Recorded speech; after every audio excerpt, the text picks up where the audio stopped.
ரோஹிங்கியாக்களுக்கு India சத்திரமா? உச்ச நீதிமன்றம் அடித்த அடி.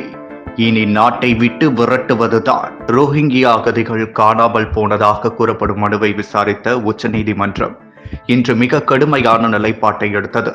சட்டவிரோதமாக இந்தியாவிற்குள் நுழையும் ரோஹிங்கியாக்கள் குறித்து நீதித்துறை தொடர்ந்து சிறப்பு பாதுகாப்பு வழங்க வேண்டும் என கேட்கப்படும் மனுக்களை நீதிமன்றம் தீவிரமாக கேள்வி எழுப்பியுள்ளது.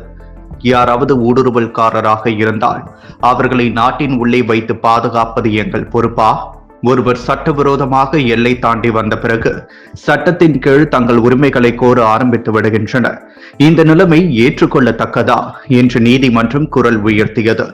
வடகிழக்கு இந்திய எல்லை மிகவும் உணர்திறன் வாய்ந்ததும் பலவீனமானதுமான பகுதியாக உள்ளது. அதனால் இத்தகைய பிரச்சனைகளில் எந்தவித ஆபத்தையும் எடுக்க முடியாது என்றும் உச்ச நீதிமன்ற பெஞ்ச் தெளிவுபடுத்தியது. ரோஹிங்கியாக்கள் தொடர்ந்து காணாமல் போகின்றனர் என்ற குற்றச்சாட்டை முன்வைத்து தாக்கல் செய்யப்பட்ட மனுவை விசாரித்த போது தலைமை நீதிபதி சூரியகாந்த் அவர்களுக்கு சிகப்பு கம்பளம் விரிக்க வேண்டுமா என்று கடுமையாக விமர்சித்தார்.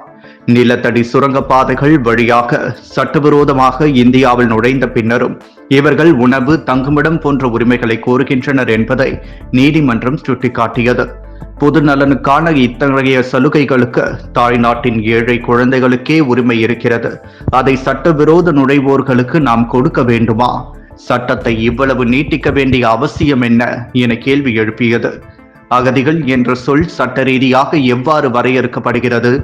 இந்தியாவின் ரோஹிங்கியாக்கள் அகதிகள் என அரசால் எந்த அதிகாரப்பூர்வ அறிவிப்பும் வழங்கப்பட்டதா என்பதையும் தலைமை நீதிபதி விளக்கம் கேட்டார். இதற்கு மனுதாரர் சார்பில் நாங்கள் நாடு கடத்தல் பற்றி கேட்கவில்லை, காவலில் இருந்தவர்கள் காணாமல் போன பிரச்சனையை மட்டுமே முன்வைக்கிறோம் என்று வழக்கறிஞர் பதிலளித்தார். ஆனால் இதற்கும் தலைமை நீதிபதி யாராவது சட்டவிரோத நுழைவோராக இருந்தால் அவர்களை பாதுகாப்பது நீதிமன்றத்தின் கடமை அல்ல என்று மீண்டும் வலியுறுத்தினார். விசாரணை தொடர் பேச்சுவார்த்தைகளின் போது சொலிசிட்டர் ஜெனரல் துஷார் மேத்தா இந்த மனுவை தாக்கல் செய்தவருக்கு இத்தகைய பிரச்சனைகளை எழுப்பும் சட்டப்பூர்வ உரிமை இல்லை, எனவே மனுவை விசாரிக்க வேண்டும் என்று கோரினார். 5 ரோஹிங்கியாக்களை காவலிலிருந்து விடுதலை செய்ய கோரும் இந்த வழக்கை விசாரித்த உச்சநீதிமன்றம் சட்டவிரோத இடம்பெயர்வு மற்றும் வட இந்திய எல்லைகளில் உருவாகும் பாதுகாப்பு பிரச்சனைகளை முக்கியமாக சுட்டிக்காட்டி இந்த வழக்கின் அடுத்த கட்ட விசாரணையை டிசம்பர் 16ஆம் தேதிக்கு ஒத்திவைத்தது.